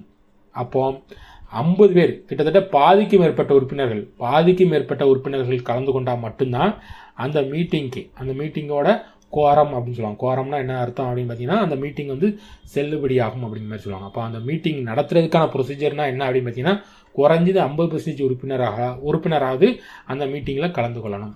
ஓகே, இப்போ புரிஞ்சுக்கணும்னு நினைக்கிறேன். அதில் தவறு பண்ணியிருந்தால் அந்த தவறை திருத்திக்கிட்டே நீங்களும் திருத்திக்கோங்க. ஓகேவா? ஓகே, வாங்க வினாக்கள் பார்க்கலாம். நான் ஆல்ரெடி சொன்ன மாதிரி சட்டங்கள் பற்றி திரும்ப கேட்டாங்க அப்படின்னு சொன்னேன் பார்த்தீங்களா. இங்கே என்ன கேட்டிருக்காங்க, பொறுத்துக்க மாடலில் சட்டங்கள் தான் கேட்டிருக்கிறாங்க. ஒரு சைடில் சட்டங்கள் கொடுத்துருக்குறாங்க, இன்னொரு சைடு குழுக்கள் கொடுத்துருக்குறாங்க. ஆர்டிகல் 280 நம்ம ஆல்ரெடி பார்த்த மாதிரி ஆர்டிகல் 280 எதை பற்றி சொல்லுது, நிதிக்குழு பற்றி சொல்லுது. அதுக்கப்புறமா சட்டப்பிரிவு 263 எது சொல்லுது அப்படின்னு பார்த்தீங்கன்னா, மாநிலங்களுக்கு இடையிலான குழு. அதுக்கப்புறமா சட்டப்பிரிவு 262 எது சொல்லுதுன்னா, மாநிலங்களுக்கு இடையான நதிநீர் தகராறு தீர்ப்பாயம் பற்றி சொல்லுது. 279A நம்மளுக்கு எல்லாமே தெரியும், பொருட்கள் மற்றும் சேவை வரி குழு, அதாவது ஜிஎஸ்டி கவுன்சில் பற்றி சொல்லக்கூடியதான் 279A. இந்த சட்டங்கள் பற்றி எல்லாமே நம்ம ஆல்ரெடி பார்த்தாச்சு. 246A அப்படிங்கிறது பார்த்தீங்கன்னா, மாநிலத்திற்குள் நடைபெறும் வர்த்தகத்திற்கு, அதாவது சிஜிஎஸ்டி எஸ்ஜிஎஸ்டி சட்டம் இயற்றும் அதிகாரம் மத்திய மாநில அரசுகள் இரண்டுக்கும் உள்ளது அப்படின்னு சொல்லுறது தான் 246A. 269A அப்படின்னு பார்த்தீங்கன்னா, மாநிலங்களுக்கு இடையே, நான் எக்ஸாம்பிளில் சொன்ன பார்த்தீங்கன்னா குஜராத், தமிழ்நாடு, அதுமாதிரி அதுக்கு இடையில் நடக்கூடிய வர்த்தகத்தில் சட்டம் இயற்றக்கூடிய அதிகாரம் மத்திய அரசுக்கு மட்டும் இருக்குன்னு 269A சொல்லுது. அடுத்த முக்கியமான ஆர்டிகல் என்ன அப்படின்னு பார்த்தீங்கன்னா, ஆர்டிகல் 270 என்ன சொல்லுது அப்படின்னு பார்த்தீங்கன்னா, வசூலிக்கப்படும் ஜிஎஸ்டி வரிகள், ஜிஎஸ்டி மட்டும் கிடையாது. நம்ம ஆல்ரெடி ஃபினான்ஸ் கமிஷன் பற்றி பார்த்தோம் பார்த்தீங்களா, நிதிக்குழு சம்மந்தமாக, அதாவது 16வது நிதிக்குழு என்ன பண்ணியிருப்பாங்க அப்படின்னு பார்த்தீங்கன்னா, இந்த வெர்டிக்கல் டெவல்யூஷனில் 41% பார்த்தீங்கன்னா மாநிலங்களுக்கு ஒதுக்கணும்னு சொல்லியிருப்பாங்க பார்த்தீங்களா. அதுவுமே பார்த்தீங்கன்னா இந்த ஆர்டிகல் 270 படி தான் சொல்லியிருப்பாங்க. இங்கேயுமே என்ன சொல்கிறாங்க அப்படின்னு பார்த்தீங்கன்னா, வசூலிக்கப்படும் ஜிஎஸ்டி வரிகள், ஜிஎஸ்டி மட்டும் கிடையாது, எந்த ஒரு வரியாக இருந்தாலும் சரி அதை வந்து எப்படி பகிர்ந்து கொள்ளணும், அதாவது மாநிலங்களுக்கு எந்த அளவுக்கு பர்சன்டேஜ் கொடுக்கணும் அப்படிங்கிறது சொல்லுறது ஆர்டிக்கல் பார்த்தீங்கன்னா ஆர்டிக்கல் 270 பார்த்தீங்கன்னா ஒன்று ஃபினான்ஸ் கமிஷன் ரிலேட்டடாகவும் வரும், இன்னொன்று பார்த்தீங்கன்னா ஜிஎஸ்டி பற்றியும் வரும். ஏன்னு பார்த்தீங்கன்னா அங்கே ஜிஎஸ்டி வரியை எப்படி பிரித்து கொள்ளணும் அப்படிங்கிற மாதிரி சொல்லுறது எது அப்படின்னு பார்த்தீங்கன்னா இந்த ஆர்டிக்கல் 270 தான். அடுத்த வினா, பின்வருவனற்றுள் எது மறைமுக வரிக்கு உதாரணம் இல்லை அப்படிங்கிற மாதிரி கேட்டிருக்காங்க. அதாவது என்ன சொல்ல வராங்க அப்படின்னு பார்த்தீங்கன்னா, எது மறைமுக வரி இல்லை அப்படிங்கிற மாதிரி கேட்டிருக்காங்க. அதாவது எது டைரக்ட் டேக்ஸ் அப்படிங்கிற மாதிரி கேட்டிருக்காங்க. நம்ம இன்ட்ரோடக்ஷன் பார்க்கும்போதே பார்த்தோம், டைரக்ட் டேக்ஸ்க்கு ஒரு நல்ல எடுத்துக்காட்டு அப்படின்னு பார்த்தீங்கன்னா இன்கம் டேக்ஸ் தான். இன்கம் டேக்ஸ் பார்த்தீங்கன்னா ஏன்னா இதற்கான வரியை வந்து நம்ம டைரெக்டாகவே கட்டுவோம். மற்ற ஆப்ஷன் இருக்குது பார்த்தீங்கன்னா, ஜிஎஸ்டி பார்த்தீங்கன்னா ஒரு இன்டைரக்ட் டேக்ஸ் அப்படிங்கிறத பார்த்தாச்சு. அது மட்டும் இல்லாமல் இப்போ செயல்பாட்டில் இருக்கக்கூடிய இந்த கஸ்டம் டியூட்டி, எக்ஸைஸ் டியூட்டி, இது மாதிரி கலால் வரி, சுங்க வரி எல்லாமே பார்த்தீங்கன்னா இதுவுமே ஒரு இன்டைரக்ட் டேக்ஸ் தான். அடுத்த வினா, ஒரே வரி ஒரே சந்தை ஒரே நாடு என்ற பொன்மொழி எதனுடன் தொடர்புடையதுன்னு கேட்டிருக்கிறாங்க. இதற்கான ஆன்சர் பார்த்தீங்கன்னா ஆப்ஷன் சி. ஜிஎஸ்டியோட முக்கியமான கோல், அதாவது மோட்டோவே என்ன அப்படின்னு பார்த்தீங்கன்னா ஒரே வரி ஒரே சந்தை ஒரே நாடு தான். அடுத்த வினா, ஜிஎஸ்டி பற்றிய கீழ்கண்ட தகவல்களில் கருத்தில் கொள்க. அதாவது ஜிஎஸ்டி பற்றி ஒரு 2 ஸ்டேட்மெண்ட் கொடுத்துருக்குறாங்க. அந்த 2 ஸ்டேட்மெண்ட்டில் ஜிஎஸ்டி பற்றி எதெல்லாம் சரியானதுன்னு கேட்டிருக்கிறாங்க. ஓகேவா, என்னென்ன ஸ்டேட்மெண்ட் பார்த்துடலாம். விற்பனை முனையில் மத்திய மாநில அரசுகள் வசூல் செய்வது. இங்கிலீஷில் பாருங்கள், both central and state tax will be collected at the point of sale. என்ன சொல்ல வராங்கன்னா, ஒரு பொருள் வந்து ஃபைனலாக ஒரு இடத்துல தயாரிச்சிருப்பாங்க, ஃபைனலாக சேல்ஸ் பண்ணுவாங்க பார்த்தீங்களா, இந்த இடத்துல தான் இதற்கு வந்து டேக்ஸ் வந்து ஃபிக்ஸ் பண்ணப்படுது அப்படிங்கிற மாதிரி சொல்லியிருக்கிறாங்க. கரெக்டாக அப்படின்னு பார்த்தீங்கன்னா கரெக்ட் தான். இங்கே தான் இதுக்கு வந்து 0%, 5%, 12% அப்படிங்கிற மாதிரி டேக்ஸ் வந்து கடைசியாக சேல் பண்ணுற இடத்துல தான் ஜிஎஸ்டி வசூல் பண்ணப்படுது அப்படிங்கிற மாதிரி சொல்லியிருக்காங்க. இந்த ஸ்டேட்மெண்ட் கரெக்டாக அப்படின்னு பார்த்தீங்கன்னா கரெக்ட் தான். அடுத்தது, மத்திய மாநில ஜிஎஸ்டி உற்பத்தி முறையில் விதிக்கப்படுவது. இதை எதை பற்றி சொல்லியிருக்காங்க அப்படின்னு பார்த்தீங்கன்னா இங்கிலீஷில் பாருங்கள், இந்த central and state GST will be charged on the manufacturing cost. அதாவது உற்பத்தி காசுக்கு மட்டும்தான் ஜிஎஸ்டி வந்து கலெக்ட் பண்ணப்படுது அப்படிங்கிற மாதிரி சொல்லியிருக்காங்க. இதற்கு முன்னால் இருந்த குறையும் அதான். என்ன அப்படின்னு பார்த்தீங்கன்னா, இதற்கு முன்னால் ஜிஎஸ்டி வரதுக்கு முன்னால் பார்த்தீங்கன்னா ஒரு பொருள் பார்த்தீங்கன்னா பல இடங்களில் வரிக்கு மேலே வரி வசூல் பண்ணிக்கிட்டே இருப்பாங்க. அதாவது இது வந்து என்ன சொல்லுவாங்க அப்படின்னு பார்த்தீங்கன்னா கேஸ்கேடிங் எஃபெக்ட்னு சொல்லுவாங்க. முதல் வீடியோவில் பார்த்தீங்கன்னா பார்ட் 1 வீடியோவில் இந்த கேஸ்கேடிங் பற்றி டீட்டெயிலாக சொல்லியிருக்கேன். இங்கே அதை தான் சொல்ல வராங்க. என்ன சொல்ல வராங்கன்னா, இங்கே வந்து பொருளுக்கான உற்பத்தி செலவுக்கு மட்டும்தான் நாங்கள் வந்து வரியை வந்து வசூல் பண்ணுவோம். அதற்கு முன்னால் போட்ட டேக்ஸுக்கு வந்து வரி வசூல் பண்ணுறது இல்லை. அதற்கு முன்னால் இந்த கேஸ்கேடிங் எஃபெக்டை மீன் பண்ணி தான் இந்த ஸ்டேட்மெண்ட் கொடுத்துருக்குறாங்க அப்படின்னு பார்த்தீங்கன்னா இது கரெக்ட். அடுத்த வினா, சரியான சொற்றொடரை கண்டுபிடி. ஜிஎஸ்டி என்பது ஜிஎஸ்டி பார்த்தீங்கன்னா பல படிநிலை வரி, இட அடிப்படையிலான வரி, பல்முனை வரி அப்படிங்கிறது தவறு. இது வந்து கொஸ்டின் தான் சின்னது, ஆனால் இதற்கான கான்செப்ட் அப்படிங்கிறது பெருசு. இப்போ நான் கான்செப்ட் எல்லாமே சொன்னேன் அப்படின்னு வச்சுக்கோங்களேன். ஆல்ரெடி ஜிஎஸ்டி அப்படிங்கிறதுக்கு உங்களுக்கு வந்து ஓரளவு புரிஞ்சு வச்சுருப்பீங்க. இப்போ நான் கான்செப்டெல்லாம் சொன்னேன்னா அதை குழப்புற மாதிரி இருக்கும். அதனால் இங்கே வந்து அந்த கான்செப்ட் நான் சொல்லலை. இது எப்படி ஈஸியாக வரக்கூடிய தெருவுகளில் எப்படி கேட்டாங்கன்னா அதை எப்படி ஈஸியாக கண்டுபிடிக்குது அப்படிங்கிறதுக்காக ஒரு சின்ன ஷார்ட்கட் சொல்கிறேன், பார்த்துவாங்க. ஜிஎஸ்டி அப்படிங்கிறது பார்த்தீங்கன்னா மல்டி ஸ்டேஜ் டேக்ஸ். இந்த ஸ்டேஜ் அப்படிங்கிற இடத்துல இந்த எஸ்டியை ஞாபகம் வச்சுக்கோங்க. அப்போ ஜிஎஸ்டியில் இருக்கக்கூடிய எஸ்டி ரெண்டையும் லிங்க் பண்ணிக்கோங்க, ஈஸியாக ஞாபகம் வச்சுக்கலாம். அப்போ ஜிஎஸ்டி அப்படிங்கிறது பார்த்தீங்கன்னா மல்டி ஸ்டேஜ் டேக்ஸ், அதாவது பல படிநிலை வரி. அதுக்கப்புறமா டெஸ்டினேஷன் பேஸ்ட் டேக்ஸ் அப்படின்னா என்ன அர்த்தம் அப்படின்னு பார்த்தீங்கன்னா, போன வினாலே பார்த்தோம் என்ன அப்படின்னு பார்த்தீங்கன்னா, at the point of sale, அதாவது கடைசி நிலையில் தான் ஜிஎஸ்டி வரி வசூல் பண்ணப்படும் அப்படிங்கிற மாதிரி பார்த்து பார்த்தீங்களா. அதே தான் இங்கேயும், அதாவது எங்கே பொருள் வாங்குறாங்களோ அங்கே தான் ஜிஎஸ்டி வந்து வசூலிக்கப்படும். அதாவது இப்போ எக்ஸாம்பிள் பார்த்தீங்கன்னா, நீங்கள் கார் வாங்குறீங்கன்னு வச்சுக்கோங்களேன். அப்போ காருக்கு ஃபைனலாக நீங்கள் ஜிஎஸ்டி பே பண்ணி கார் வாங்கியிருப்பீங்க. ஒன்று 28% இருக்கும், இல்லைனா சொகுசு காராக இருந்தால் 40% இருக்கும். ஓகே, இது கடைசியில் வாங்கியிருக்காங்களா. அதே மாதிரி இன்னொன்று பாருங்கள், நீங்கள் வீடு கட்ட போகிறீங்க. வீடு கட்டுறதுக்கு உங்களுக்கு கம்பி தேவைப்படும். கம்பியும் பார்த்தீங்கன்னா ஒரு பொருள் தான், ஆனால் வீடு கட்ட தேவைப்படக்கூடிய ஒரு மூலப்பொருள். ஆனால் அது ஃபினிஷ் ஆகலை. பட் ஆனால் நீங்கள் வந்து கம்பியாக வாங்குறீங்க. அதுவுமே பார்த்தீங்கன்னா ஒரு இடத்துல போய் வாங்குறீங்க, ஒரு இடத்துல ஒரு ஃபைனல் குட், அதுதான் கம்பிங்கிறது தான் ஃபைனல் குட். கம்பிங்கிறது எப்படி வந்திருக்கும், தாது, அதாவது இரும்பு தாது எல்லாத்தையும் போட்டு செஞ்சு ஃபைனலாக நம்ம கொண்டு வந்திருப்பாங்க. ஆனால் நீங்கள் வாங்க போகிறது கம்பியாக வாங்கியிருப்பீங்க. அங்கேயும் பார்த்தீங்கன்னா ஜிஎஸ்டி போடுவாங்க. இப்படி தான் இது வந்து இட அடிப்படையிலான வரி. ஜிஎஸ்டியும் இருக்கட்டும், வேட்டும் சரி, இது எல்லாமே பார்த்தீங்கன்னா இட அடிப்படை. இட அடிப்படைக்கு வேறு ஏதாவது எக்ஸாம்பிள் கேட்டாங்கன்னா ஒன்று வேட் இருக்குது, அப்புறம் ஜிஎஸ்டி இருக்குது. இது எல்லாமே பார்த்தீங்கன்னா இட அடிப்படையிலான வரி. அதுக்கப்புறமா மல்டி பாயிண்ட் டேக்ஸுக்கு எடுத்துக்காட்டு என்ன அப்படின்னு பார்த்தீங்கன்னா வேட். இதை மட்டும் ஞாபகம் வச்சுக்கோங்க. உங்களுக்கு வந்து இதற்கான டெஃபினிஷன் சொல்லி குழப்பம் ஏற்படுத்த விரும்பலை. ஓகேவா, அடுத்த வினா பார்க்கலாம். அடுத்த வினா, சரக்கு மற்றும் சேவை வரியில் வரி மீதான வரி நீக்கப்படுவதால் பொருட்களின் செலவில் ஏற்படுத்தும் நேரடி பாதிப்பு என்னன்னு கேட்டிருக்கிறாங்க. அதாவது இந்த கேஸ்கேடிங் எஃபெக்டை ரிமூவ் பண்ணதால் ஜிஎஸ்டியில் இருக்கக்கூடிய இம்பாக்ட், டைரக்ட் இம்பாக்ட் என்ன அப்படின்னு கேட்டிருக்காங்க. ஸோ இதற்கான இம்பாக்ட் என்ன அப்படின்னு பார்த்தீங்கன்னா, சரக்கு மற்றும் சேவைக்கான செலவு வந்து குறையும். அதாவது வரி மீதான வரி, தொடர்ந்து வரி மேலேயே வரி போட்டுக்கிட்டே இருந்தோம்னா பொருளோட விலை வந்து கூடும். நீங்கள் அதெல்லாமே நீக்கிட்டீங்கன்னா அந்த பொருள் மற்றும் சேவைக்கான செலவு குறையும் அப்படிங்கிறது தான் இந்த கொஸ்டினில் கேட்டிருக்கிறாங்க. அடுத்த வினா, கூற்று காரணம் அப்படிங்கிற மாதிரி மெத்தடில் கேட்டிருக்கிறாங்க. ஜிஎஸ்டி என்பது முழு நாட்டிற்கும் உண்டான ஒரு மறைமுக வரி. கரெக்டாக, கரெக்டு. அதுக்கப்புறமா காரணம், ஜிஎஸ்டி என்பது தனிநபரிடமும் இந்து பிரிக்கப்படாத குடும்பத்திலும் மற்றும் நிறுவனத்திலும் விதிக்கப்பட்டு வசூலிக்கப்படுகிறது மாதிரி கொடுத்துருக்குறான். இதில் எதற்கு இப்படி ஹிண்டுன்னு கொடுத்தானே எனக்கு தெரியல. ஓகே, இது தவறு. அப்படின்னு பார்த்தீங்கன்னா ஏ மட்டும்தான் சரி, ஆர் தவறு அப்படிங்கிறது சரியானது. ஆப்ஷன் ஏ சரியானது. அடுத்த வினா, இதுமே கூற்று காரணம் அப்படிங்கிற மாதிரி மெத்தடில் கேட்டிருக்கிறாங்க. ஜிஎஸ்டி என்பது சுதந்திர இந்தியாவின் ஒரு முக்கிய சீர்திருத்தமாகும். கரெக்டா, கரெக்டு தான். இது கூட்டுறவு கூட்டாட்சியின் உணர்வை வெளிப்படுத்துகிறது. கரெக்டா, கரெக்டு தான்.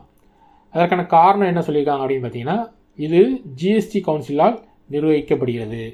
அங்கு மாநிலங்கள் சம பங்குதாரர்களாக உள்ளன. அதாவது ஜிஎஸ்டி நிர்வகிக்கிறது ஜிஎஸ்டி கவுன்சில், ஆனால் அங்கே இருக்கக்கூடிய மெம்பர் பார்த்திங்கன்னா ஸ்டேட் கவர்மெண்ட்டை சேர்ந்தவங்க. அதனால் இந்தியாவில் வந்து கூட்டுறவு கூட்டாட்சி ஏற்படுத்துறதுக்கு ஜிஎஸ்டியும் ஒரு முக்கிய காரணம் அப்படிங்கிற மாதிரி கொடுத்துருக்குறாங்க. அப்படின்னு பார்த்தீங்கன்னா இரண்டுமே சரியானது. அடுத்த வினா, இதுவே கூற்று காரணம் அப்படிங்கிற மாதிரி மெத்தடில் கேட்டிருக்கிறாங்க. கூற்று, இந்தியாவில் சரக்கு மற்றும் சேவை வரியானது விரிவான பல படிநிலைகளில் இலக்கு அடிப்படையில் ஒவ்வொரு மதிப்பு கூட்டின் போது விதிக்கப்படுகிறது. கரெக்டாக, கரெக்ட் தான். அதாவது ஜிஎஸ்டி அப்படிங்கிறது பார்த்தீங்கன்னா ஆல்ரெடி நம்ம பார்த்த மாதிரி இது வந்து ஜிஎஸ்டி மல்டி ஸ்டேஜ். கரெக்டாக. அது மட்டும் இல்லாமல் டெஸ்டினேஷன் பேஸ்டு. கரெக்டாக, கரெக்டு. அப்படின்னு பார்த்தீங்கன்னா இது கரெக்டு. இதன் நோக்கம் ஆல்ரெடி பார்த்த மாதிரி இதோட மோட்டோ என்ன, ஒரே வரி ஒரே சந்தை ஒரே நாடு அப்படிங்கிறது கரெக்டு. அப்படின்னு பார்த்தீங்கன்னா கூற்று காரணம் அப்படிங்கிறது ரெண்டுமே சரியானது. ஆர் என்பது ஏவிற்கு சரியான விளக்கம். ஆப்ஷன் பி சரியானது. அடுத்த வினா, அடுத்த வினான்னு சொல்கிறத விட பார்ட் 1ல் இருந்தது பார்த்தீங்களா, அதில் 16வது வினாவுக்கான அப்டேட். ஓகேவா, அப்போ வந்து பார்த்தீங்கன்னா ஓல்டு டேட்டா இருந்தது, இப்போ நியூ டேட்டா படி அந்த வினாவுக்கான அப்டேட் பார்க்கலாம். அதில் என்ன கேட்டிருந்தாங்க அப்படின்னு பார்த்தீங்கன்னா, 2020-21ஆம் ஆண்டிற்கான இந்திய அரசின் வருவாய் மூலங்களை இறங்கு வரிசையில் வரிசைப்படுத்த சொல்லியிருக்காங்க. அதாவது என்ன சொல்ல வந்திருக்காங்க அப்படின்னு பார்த்தீங்கன்னா, அதிகமாக இருக்கிறது ஃபஸ்ட்டு, கம்மியாக இருக்கிறதுக்கு லாஸ்ட்டு அப்படிங்கிற மாதிரி அதை வரிசைப்படுத்த சொல்லியிருக்காங்க. 2021 இருந்த கண்டிஷன் வேறு. ஓகே, இப்போ எப்படி இருக்குது அப்படின்னு பார்த்தீங்கன்னா, இப்போ இந்தியா கவர்மெண்ட்டுக்கு அதிகமாக வருவாய் வர்றது எது அப்படின்னு பார்த்தீங்கன்னா பர்சனல் இன்கம் டேக்ஸ். அப்ராக்சிமேட்டாக பார்த்தீங்கன்னா 13.12 லட்சம் கோடி வந்து. ஓகே, இது வந்து ரீசன்ட் டேட்டா படி பார்த்தீங்கன்னா இன்கம் டேக்ஸ் மூலமாக அதிகமாக வருமானம் வருது. அடுத்தது பார்த்தீங்கன்னா கார்ப்பரேட் டேக்ஸ், அதுலேருந்து 12.22 லட்சம் கோடி வருது. ஜிஎஸ்டி பார்த்தீங்கன்னா 3வது இடத்துல இருக்குது, ரொம்ப ரொம்ப இம்பார்ட்டன்ட். ஜிஎஸ்டி பார்த்தீங்கன்னா வருவாயில் பார்த்தீங்கன்னா 3வதுல இருக்குது, 10.19 கோடி. அதுக்கப்புறமா எக்ஸைஸ் டியூட்டியிலேருந்து எவ்வளோ வருதுன்னு பார்த்தீங்கன்னா 3.22 கோடி. அப்புறமா கஸ்டம் டியூட்டிலேருந்து 2.4 லட்சம் கோடி. இதெல்லாமே லட்சம் கோடி. ஓகே, 3.2 லட்சம் கோடி, 2.4 லட்சம் கோடி. அடுத்த வினா, இதுவுமே பார்த்தீங்கன்னா பார்ட் 1 வீடியோவில் பார்த்த ஒரு முக்கியமான வினா தான். அங்கே வந்து பார்த்தீங்கன்னா இந்த வினாக்கு நான் வந்து எக்ஸ்ப்ளனேஷன் கொடுத்துருக்க மாட்டேன்.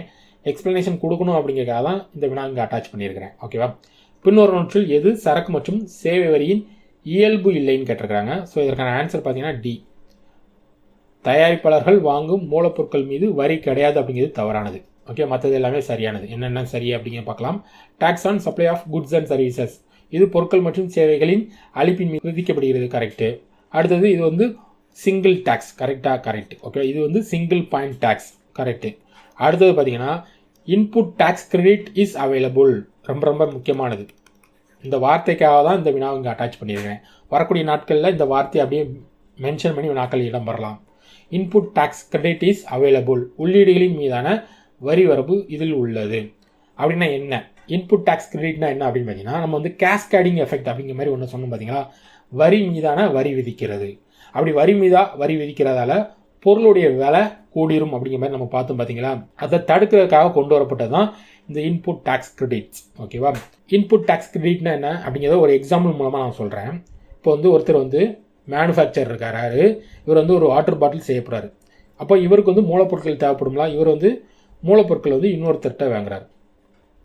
அப்போ 1000 ரூபா கொடுத்து மூலப்பொருள் வாங்குறாரு. அப்போ இதற்கு இவர் டேக்ஸ் போடுவார்ல, மூலப்பொருள் கொடுக்குறவர் வந்து டேக்ஸ் போடுவார். 10% டேக்ஸ் போடும்போது அவர் என்ன பண்ணுவார், இவர்கிட்ட இருந்து கூட 100 ரூபா வாங்கிடுவாரா. அப்போ இந்த 100 ரூபாவை இவர் வாங்கிடுவார். அப்போ இவர் வந்து 1100 ரூபாவை கொடுத்துருப்பார். அப்போ இவர் வந்து அந்த மூலப்பொருள் 1100 ரூபாய் கொடுத்து வாங்கி பாட்டில் செஞ்சுடுவார். பாட்டில் செஞ்சுட்டு அதுக்கப்புறமா இதை வந்து விற்பார். விற்கிறதுனா நம்மளை மாதிரி ஆட்கள்கிட்ட விற்கிறாரு. அப்போ வந்து 1500 ரூபாய்க்கு விற்கிறாருன்னு வச்சுக்கோங்களேன். அப்போ இவரும் டேக்ஸ் போடுவாரா, இதை செஞ்சவர் டேக்ஸ் போடுவாரா, எவ்வளோ போடுவார், ஒரு 10% வச்சுக்கோங்களேன். அப்படின்னு வச்சுக்கிட்டிங்கன்னா 150 ரூபா டேக்ஸ் போடுவார். ஓகேவா, இந்த 150 ரூபாவை யார் அப்போ வாங்குறவங்க நம்ம தான் அந்த 150 ரூபா கொடுத்து இதை வாங்கியிருப்போம். இப்போ இவர் என்ன பண்ணுவார் அப்படின்னு பார்த்தீங்கன்னா, மேனுஃபேக்சரிங் பண்ணார் பார்த்தீங்களா, இவர் வந்து நம்மக்கிட்ட வந்து 150 ரூபா வாங்கினார். இந்த 150ஐயும் பார்த்தீங்கன்னா கவர்மெண்ட்டுக்கு கொடுக்க மாட்டார். அதுக்கு பதிலாக என்ன பண்ணுவார் அப்படின்னு பார்த்தீங்கன்னா, மூலப்பொருள் வாங்குறதுக்கு இவர் டேக்ஸ் கொடுத்தாரு பார்த்தீங்களா, இதை வந்து இன்புட் டேக்ஸ்ன்னு சொல்லுவாங்க. நம்மக்கிட்ட அதாவது ஃபைனலாக குட்ஸ், ஓகே, ஃபைனல் குட்ஸ்கிட்ட நம்மக்கிட்ட டேக்ஸ் வாங்கினார் பார்த்தீங்களா, அதை வந்து அவுட்புட் டேக்ஸ்ன்னு சொல்லுவாங்க. ஓகே, அவுட்புட் டேக்ஸ்ன்னு சொல்லுவாங்க. இவர் என்ன பண்ணுவார் அப்படின்னு பார்த்தீங்கன்னா, ஆல்ரெடி ஒரு 100 ரூபா கொடுத்தாரு பார்த்தீங்களா, அந்த 150 ரூபா லாபத்தில், அந்த டேக்ஸில் லாபம் கிடையாது, இந்த டேக்ஸில் இந்த 100 கழிச்சிட்டு 50 ரூபா மட்டும்தான் கவர்மெண்ட்டு கொடுப்பார். இதுதான் வந்து பார்த்திங்கன்னா இன்புட் டேக்ஸ் கிரெடிட் அப்படின்னு சொல்லுவாங்க. ஓகே, புரியுதா? இன்புட் டேக்ஸ் கிரெடிட்னா இதுதான். இதனால் என்ன ஆகும் அப்படின்னு பார்த்தீங்கன்னா, கவர்மெண்ட்டுக்கு 150 ரூபா போயிருக்கும். அதாவது ஃபைனல் குட்ஸுக்கு தான் டேக்ஸ் போடுறாங்க அப்படின்னு பார்த்தீங்கன்னா, ஃபைனல் குட்ஸுக்கு வந்து 10% 150 ரூபா தானே போகணும், அது கரெக்டாக போயிருக்கும். எப்படின்னு பார்த்தீங்கன்னா, இவர் 50 ரூபா கொடுத்துட்டாரா, அதேமாதிரி இவர் என்ன பண்ணியிருப்பாருன்னா, மேனுஃபேக்சரிங்க்கு ஆல்ரெடி இவர் டேக்ஸ் கலெக்ட் பண்ணார்ல, இந்த டேக்ஸும் கொடுத்துருவார். அப்படின்னு பார்த்தீங்கன்னா ஆட்டோமேட்டிக்காக 150 ரூபா வந்துச்சா கவர்மெண்ட்டுக்கு. ஆனால் இவர் இந்த 50 ரூபா இங்கே பார்த்தீங்கன்னா, இந்த 1000 ரூபா அந்த பொருள் இருக்குது பார்த்தீங்கன்னா, 1000 ரூபா வந்துச்சு, 500 ரூபாய்க்கு அதை வந்து நல்லா அசம்பிள் பண்ணியிருப்பார். அப்போ அந்த அவர் பண்ண அந்த எக்ஸ்ட்ரா வேலைக்கு அந்த 500 ரூபாய்க்கு தான் டேக்ஸை வந்து கவர்மெண்ட்டுக்கு செலுத்துவார். இதுதான் இன்புட் டேக்ஸ் கிரெடிட். புரிஞ்சுதா? ஓரளவு புரிஞ்சிருக்குன்னு நினைக்கிறேன்.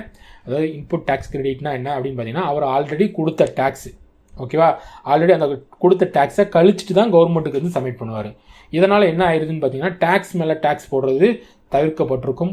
அது மட்டும் இல்லாமல் பொருளுடைய விலையும் ஓரளவு கரெக்டான லெவலில் இருக்கும். ஓகேவா, இதுதான் இன்புட் டேக்ஸ் கிரெடிட். ஓகே, அவ்வளோதாங்க, வினாக்கள் பார்த்தாச்சு. வரக்கூடிய நாட்களில் ஜிஎஸ்டி 2.0 பற்றி வினாக்கள் வரும்னு சொல்லியிருந்தேன். எப்படிலாம் வர வாய்ப்புகள் இருக்குது அப்படின்னு பார்த்தீங்கன்னா, எப்போ 2.0 வந்து இன்ட்ரடியூஸ் பண்ணாங்க, எப்போ அமலுக்கு வந்ததுன்னு கேட்கலாம். 22 செப்டம்பர் 2025 அமலுக்கு வந்திருக்கும். ஓகேவா, இதற்கு முன்னால் டேக்ஸ் எப்படி கலெக்ட் பண்ணிட்டு இருந்தாங்க அப்படின்னு பார்த்தீங்கன்னா, அதாவது டேக்ஸ் ஸ்லாப் அப்படின்னு பார்த்தீங்கன்னா 0%, 5%, 12%, அப்புறம் 18%, அப்புறமா 28% இருந்துச்சு. ஓகேவா, இதில் பார்த்தீங்கன்னா இந்த 12%யும் 28% அப்படியே நீக்கிட்டாங்க. ஓகே, இப்போ இருக்கிறது பார்த்தீங்கன்னா 0, 5, 18, அதுக்கப்புறமா 40. இதில் பார்த்தீங்கன்னா இதை வந்து ஸ்டாண்டர்டுன்னு சொல்கிறாங்க. Okay, standard. ஓகேவா, இது வந்து மெரிட் ரேட், இது ஸ்டாண்டர்டு, இது வந்து மெரிட்டு, இது வந்து டிமெரிட். முக்கியமான விஷயங்கள் இதெல்லாமே நோட் பண்ணிக்கோங்க. 5% வந்து என்ன சொல்கிறாங்கன்னா மெரிட் ரேட்னு சொல்கிறாங்க. 18% வந்து பார்த்தீங்கன்னா ஸ்டாண்டர்ட் ரேட்டுன்னு சொல்கிறாங்க. 40% பார்த்தீங்கன்னா டிமெரிட் ரேட்டுன்னு சொல்கிறாங்க. இதுதான் இப்போ இருக்கக்கூடிய ஜிஎஸ்டி ரேட்ஸ். ஓகேவா, ஜிஎஸ்டி ஸ்லாப்ஸ். இது தவிர சில ஸ்பெஷல் ரேட்ஸும் இருக்குது. என்ன அப்படின்னு பார்த்தீங்கன்னா தங்க நகைக்கு பார்த்தீங்கன்னா 3%, அப்புறமா வைரம், அது மட்டும் இல்லாமல் வைடூரியம் அதே மாதிரி உள்ளதுக்கு பார்த்தீங்கன்னா 0.25%. இதெல்லாமே எக்ஸ்ட்ரா இருக்கக்கூடிய ஸ்பெஷல் ரேட்ஸு. இப்போ ஸ்டாண்டர்டாக இருக்கக்கூடிய இதை பற்றி தான் கேட்கலாம். எதெல்லாம் நீக்கியிருக்கிறாங்க, எதெல்லாம் புதுசாக கொண்டு வந்திருக்காங்க அப்படின்னு பார்த்தீங்கன்னா 12யும் 28யும் நீக்கிட்டாங்க. புதுசாக 40 கொண்டு வந்திருக்காங்க. 18 அப்படிங்கிறது பார்த்தீங்கன்னா ஸ்டாண்டர்ட் ரேட்டு, 5% அப்படிங்கிறது பார்த்தீங்கன்னா மெரிட் ரேட்டு, 40% அப்படிங்கிறது பார்த்தீங்கன்னா டிமெரிட் ரேட்டு. ஓகே, அவ்வளோதாங்க. ஜிஎஸ்டி பற்றி ஓரளவு எல்லாமே பார்த்துருப்போம்னு நினைக்கிறேன். இதில் ஏதாவது நான் மிஸ் பண்ணியிருந்தோம்னா மறக்காமல் கமெண்ட் பண்ணிடுங்க. ஏதாவது தவறு பண்ணியிருந்தாலும் மறக்காமல் கமெண்ட் பண்ணிடுங்க. ஓகே, மீண்டும் ஒரு வீடியோ சந்திக்கிறேன். நன்றி, வணக்கம்.